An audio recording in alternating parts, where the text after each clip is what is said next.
Subscribe Muhammad Amjad Nadwi, Indian Islamic scholar. أعوذ بالله من الشيطان الرجيم بسم الله الرحمن الرحيم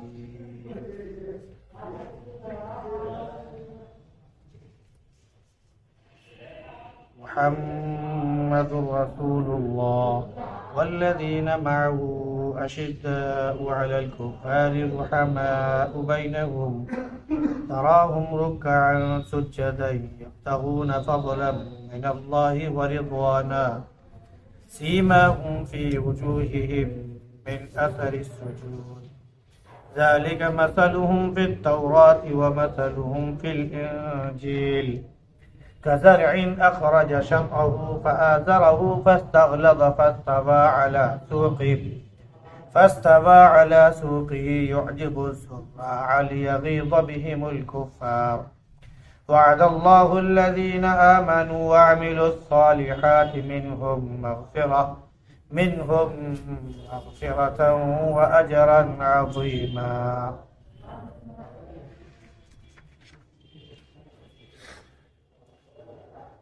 محمد رسول اللہ والذین معه اشداء علی الکفار. محمد اللہ کے رسول صلی اللہ علیہ وسلم اور جو آپ کے ساتھ ہیں وہ کافروں پر سخت اور آپس میں رحم دل ہیں. آپ ان کو رکوع اور سجدے میں دیکھیں گے کہ اللہ کا فضل تلاش کر رہے ہیں اور اس کی خوشنودی. ان کے چہروں پر سجدوں کے نشان ہوں گے. یہ ان کی مثال ہے تورات کے اندر اور ان کی مثال ہے انجیل کے اندر. جیسے کہ کوئی کھیتی ہو جس نے اپنی کوپلے نکالی پھر اس کے مضبوط کیا پھر وہ مضبوطی کے بعد وہ موٹا ہوا پھر وہ اپنے تنے پر کھڑا ہو گیا جسے دیکھ کر کسان خوش ہو تاکہ اس کے ذریعے کافروں کا دل جلے. اللہ کا وعدہ ہے ان لوگوں سے جو ایمان لے آئے اور نیک عمل کیے کہ ان کی مغفرت فرمائے گا اور ان کو بہترین اجر عطا فرمائے گا.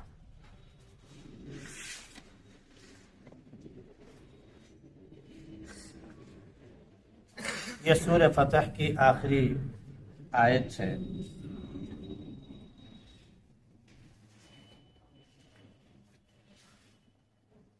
اس سے پہلے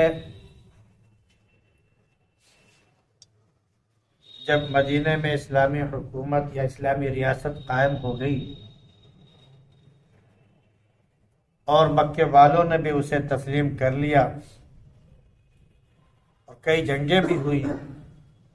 تو اللہ رب العزت نے مکہ فتح کرنے کا حکم دیا جس کی خوشخبری اور بشارت اس سے پچھلے والی آیات میں تھی. اور ایک خوشخبری یا بشارت مسلسل چلی آ رہی تھی. تو فتح مکہ کے ذریعے بھی اس کے بعد حنین خیبر اور دیگر فتوحات کے ذریعے بھی اللہ رب العزت نے اسلام کی طاقت کو راسخ اور مضبوط فرمایا. اب جب مسلمانوں کا ایک معاشرہ اور صالح معاشرہ وجود میں آ گیا تو اللہ رب العزت کی طرف سے اب حکم ہوتا ہے کہ نبی میرے جو ہیں محمد جو اللہ کے رسول ہیں وہ اور جو آپ کے ساتھ مومنین ہیں وہ یہ کافروں پر ہمیشہ سخت رہے اور آپس میں جو مومنین ہیں یہ ایک دوسرے پر رحم کرنے والے بن جائیں.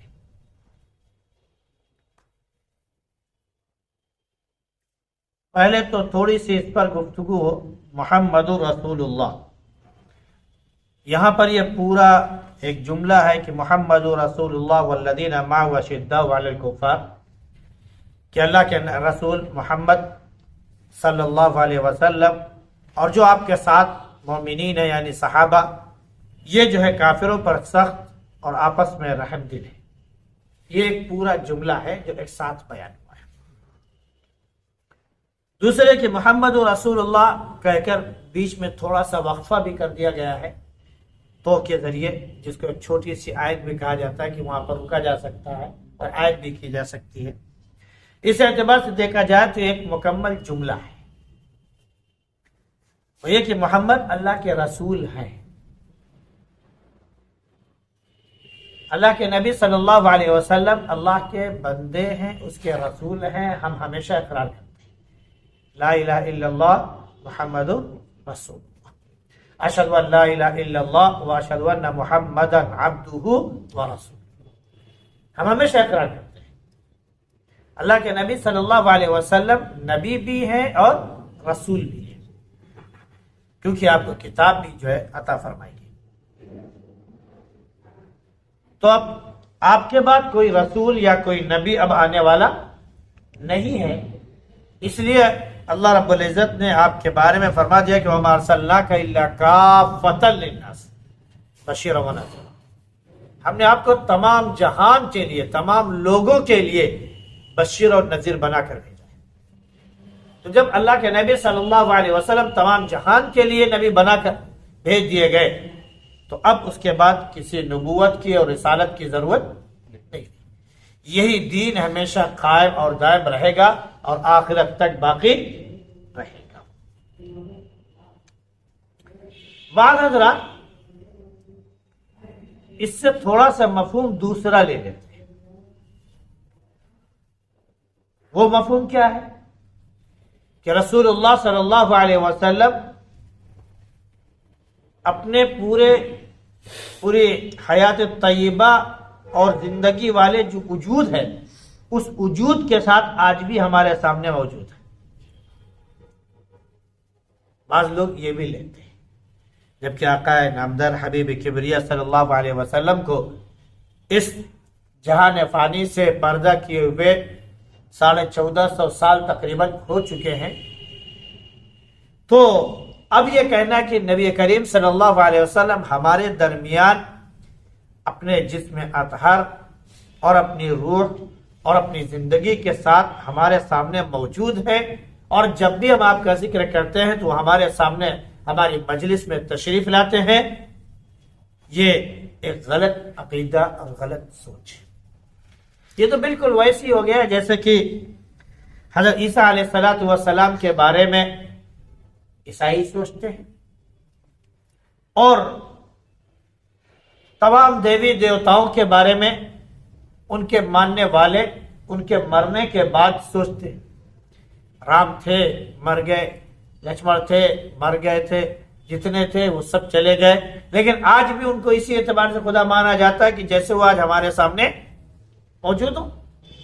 کیوں بس ان کی تپسیا کرو، ان کی عبادت کرو، ان کا ذکر کرو، ان کی پوجا پاٹ کرو، ان کو کیا بولتے وہ سب پڑھو سب، تو وہ تمہارے سامنے پرکٹ ہو جائیں گے، حاضر ہو جائیں گے۔ تو وہی عقیدہ اگر ہم نے بھی بنا لیا تو ہم میں اور غیروں کے عقیدے میں کوئی فرق نہیں رہا۔ اللہ نے ایک جگہ کہہ دیا کہ وما محمد الا رسول، محمد تو صرف اللہ کے رسول ہیں، قد خلت من قبل الرسل۔ ایسا نہیں ہے کہ محمد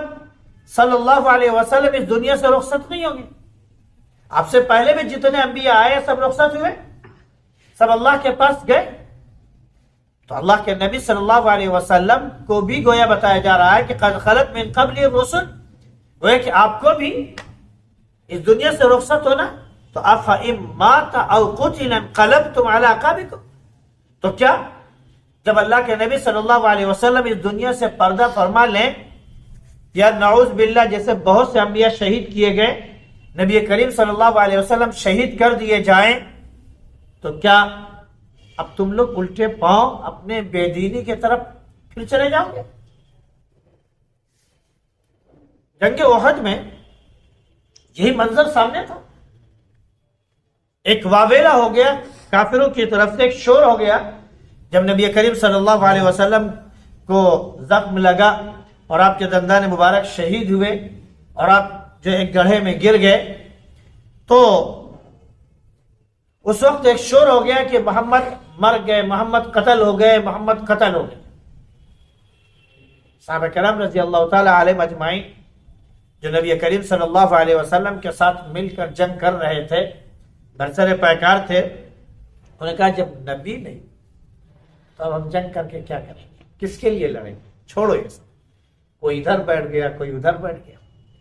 تو اس کا مطلب یہ ہوا کہ وہ تصور باقی تھا وہاں پر کہ نبی کریم صلی اللہ علیہ وسلم آج ہمارے درمیان ہے اور کل یہاں سے رخصت ہوں گے جب وقت آئے گا۔ اذا جاء نصر اللہ والفتح جب نازل ہوئی تو صحابہ کرام رضی اللہ تعالی علیہ اجمعین بہت خوش تھے کہ اب تو فتوحات کا دروازہ کھل گیا، اب تو مدد ہی مدد آئے گی، کیونکہ اس میں وعدہ کیا کہ اذا جاء نصر اللہ والفتح، جب اللہ کی مدد آئے گی اور فتح ملے گی تو اب لوگوں کو دیکھیں گے کہ وہ قبیلے در قبیلے، جوک در جوک، جماعت در جماعت، فوج در فوج وہ اسلام میں داخل ہو رہے ہیں۔ تو آپ اس وقت ایک چیز اور بھی دیکھیں کہ پورا امن ہو جائے گا۔ اللہ نے فرمایا کہ استغفار کرو، توبہ کرو، اللہ سے رجوع کرنے والے بن جاؤ۔ حضرت ابو بکر صدیق رضی اللہ عنہ نے جب یہ سورہ سنی، جب یہ آیتیں سنی، رونے لگے۔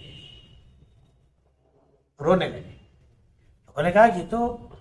خوشی کا مقام ہے کہ اللہ کی طرف سے بشارت اور خوشخبری آ رہی ہے، یہاں رونے کی کیا بات؟ کہا جو میں دیکھ رہا ہوں وہ تو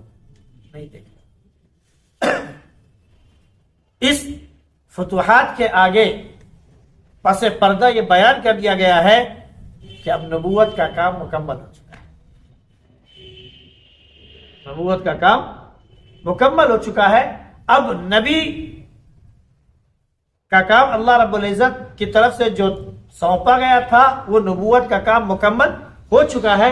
لہذا جب کام مکمل ہو جاتا ہے تو اللہ اپنے نبی کو اپنے پاس بلا لیتا ہے۔ میں اسی لیے بتا کیا بات، بہت جلد نبی کریم صلی اللہ علیہ وسلم ہمارے درمیان سے چلے گئے، اور پھر جب وقت آیا آپ اللہم رفیق الاعلی، اللہم رفیق الاعلی کہتے ہوئے دنیا سے رخصت ہوئے۔ صحابہ نے آپ کی تدفین کی، جو موجود تھے اس وقت ایمان والے انہیں تدفین کی، اور وہ بھی عالم پیدا ہوا کہ حضرت عمر جیسے جلیل القدر صحابی انہوں نے کہا نہیں، اگر کسی نے کہا کہ اللہ کے نبی صلی اللہ علیہ وسلم کو موت آ گئی ہے تو اس کا سر تر سے جدا کر دوں گا۔ ہوش حواس کو اب ایسے حالت میں کیا کیا جائے؟ صرف ابو بکر صدیق رضی اللہ عنہ تھے جو ثابت قدم تھے،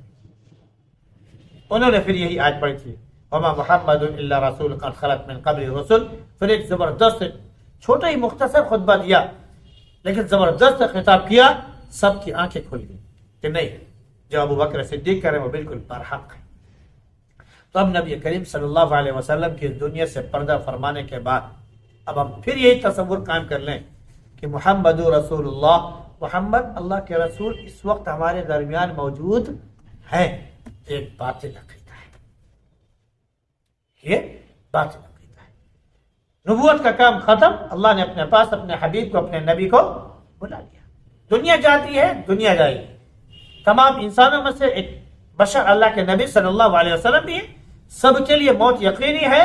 تو اللہ نے اسی کے ذریعے اپنے نبی کو بھی اپنے پاس بلا لیا۔ ایک الگ بات ہے کہ روح دوبارہ واپس کی جاتی ہے، اور نبی کریم صلی اللہ علیہ وسلم فرمایا کہ تمام انبیاء اپنی قبروں میں ایسی ہی حیات ہیں جیسے کہ وہ دنیا میں تھے۔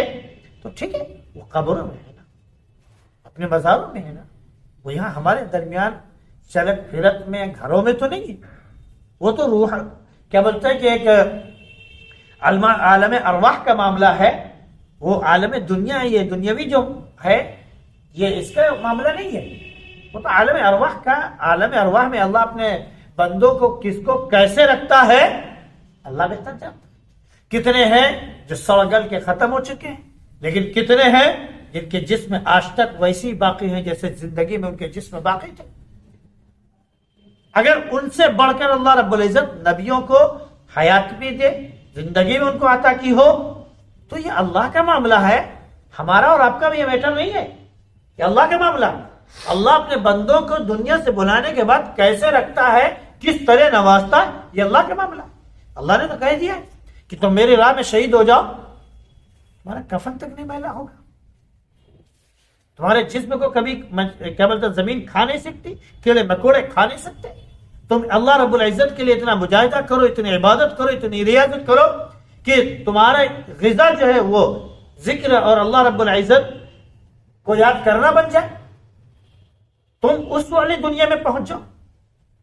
اللہ رب العزت تمہارے جسموں کو محفوظ فرما دے گا۔ جب اللہ نے فرما دیا کہ حافظ اگر جہنم میں جائے گا تو جہنم کی آگ کے اندر اتنی طاقت نہیں ہے کہ حافظ کے سینے کو جلا سکے۔ کیوں؟ قرآن اس کے سینے میں محفوظ ہے۔ جو شخص سجدہ کرتا ہے اگر خدا نہ خواستہ کسی گناہ کی وجہ سے وہ جہنم میں گیا تو آگ کے اندر اتنی طاقت نہیں کہ وہ پیشانی کو جلا سکے، کیونکہ اللہ کے سامنے یہ چیزیں چھکی، سزائیں ملیں گی اس کو، لیکن اللہ نے جو بتا دیا، نبی کریم صلی اللہ علیہ وسلم نے جو بتا دیا وہ بالکل برحق۔ تو ایک حافظ کے لیے جب یہ کہہ دیا گیا ہے تو اللہ رب العزت کا جو وعدہ ہے کہ میری راہ میں شہید ہونے والا اور اس طرح کرنے والا، ہم اس کو باقی رکھتے ہیں اور دنیا اس کی مثال بھی دیکھتی ہے ہمیشہ، تو یہ کوئی بعید نہیں ہے کہ اللہ رب العزت اپنے نبیوں کو قبروں میں زندہ رکھے، یہ کوئی بعید نہیں ہے، اللہ کا معاملہ اللہ جانتا ہے، یہ ہماری بحث کا معاملہ نہیں ہے۔ اس کے بعد فرمایا کہ کافروں پر یہ سخت رہیں۔ سخت کا مطلب یہ نہیں کہ ان کو پر ظلم ذاتی اور دیگر تمام چیزیں کرنا شروع کر دیں،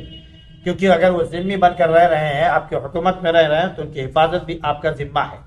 ان کی دیکھ ریکھ بھی آپ کا ذمہ ہے۔ جیسے آپ سب کی حفاظت کرتے ہیں ویسے ان کی بھی حفاظت کی جائے گی،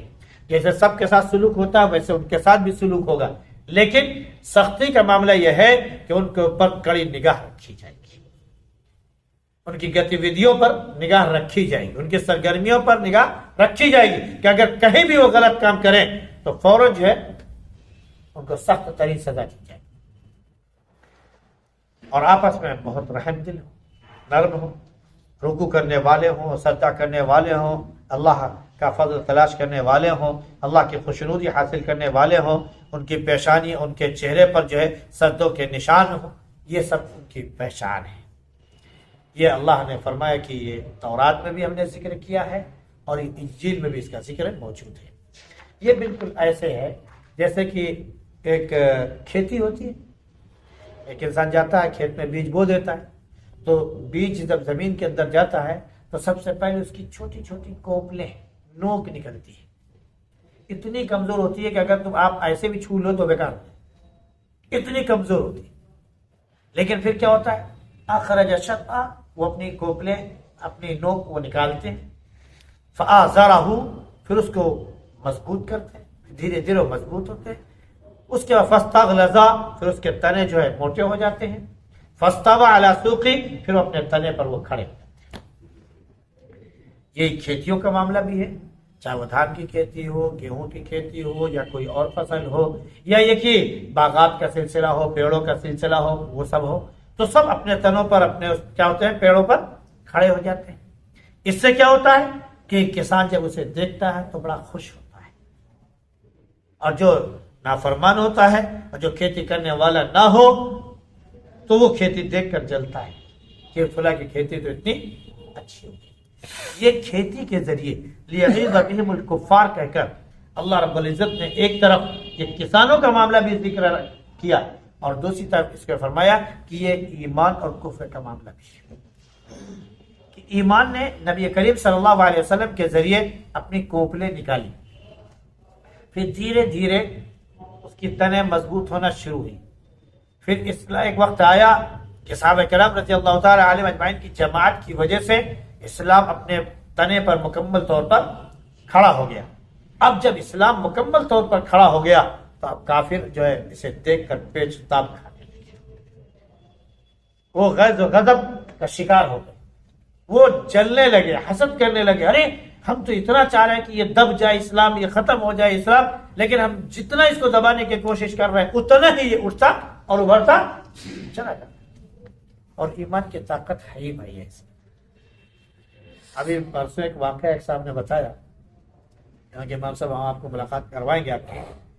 جب انہوں نے اسلام قبول کیا، ان کے گھر والوں نے، پورے گھر والوں نے اسلام قبول کیا تھا، تو یہی علی گڑھ کی وہ شکنتلا باغ کی پولیس محکمے میں بیٹھ کر ٹیبل پر 40 لاکھ روپے ایسے رکھے کہ یہ 40 لاکھ روپے لو اور تم پھر سے اپنے آپ باپ دادا کے دین میں آ جاؤ، اور تم جو کہو گے کریں گے، اور ہم اپنی بہن سے شادی یا کس سے پتہ نہیں کیا کہ ہم کروا دیں گے. تو اس جیالے نے، اللہ کے متوالے نے کیا کہا، یہ 40 لاکھ تم اپنے پاس رکھو، اپنے بہن کو اسلام میں داخل کر کے ہمارے بھائی سے نکاح کروا دو. یہ 40 لاکھ تم اپنے پاس رکھو، ہمیں اس کی ضرورت نہیں ہے. نہیں، بس اتنا کر دو کہ اپنی بہن کو کلمہ پڑھا کر ہمارے بھائی سے اس کا نکاح کروا دو، رکھ دو تم اپنے 40 لاکھ. تو ایمان میں یہی طاقت ہے. کافر دیکھ کر پیچ و تاب کھاتے ہیں، غیظ و غضب کا شکار ہوتے ہیں، اندر سے جل بھن جاتے ہیں کہ یہ کیسے ہو رہا ہے. ایک شخص اگر اسلام قبول کر لے، ایک شخص، یہاں تک کہ حکومت تک کو پتا چل جائے کہ فلاں نے اسلام قبول کیا ہے، تو حکومت تک کے لوگ جو ہیں وہ جل بھن جاتے ہیں.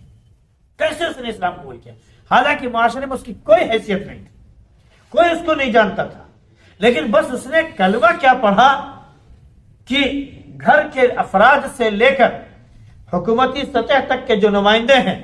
وہ سب تک ایک یعنی چوٹی کا زور لگا دیتے ہیں کہ کسی طرح اپنے آبادار کے دین میں آ جائے. اس کے لیے مارتے بھی ہیں، سزائیں بھی دیتے ہیں، لالچ بھی دیتے ہیں، سب کچھ کرتے ہیں. ایسے نہ جانے کتنی مثالیں آج کے دور میں موجود ہیں. جب آج کے ایمان والوں کا ایمان، آج اسلام قبول کرنے والوں کا ایمان اتنا مضبوط ہو سکتا ہے، تو آپ اندازہ کر لیں کہ صحابہ کرام جنہوں نے نبی کریم صلی اللہ علیہ وسلم کو اپنی آنکھوں سے دیکھا ہو، ان کا ایمان کا اندازہ کر سکتے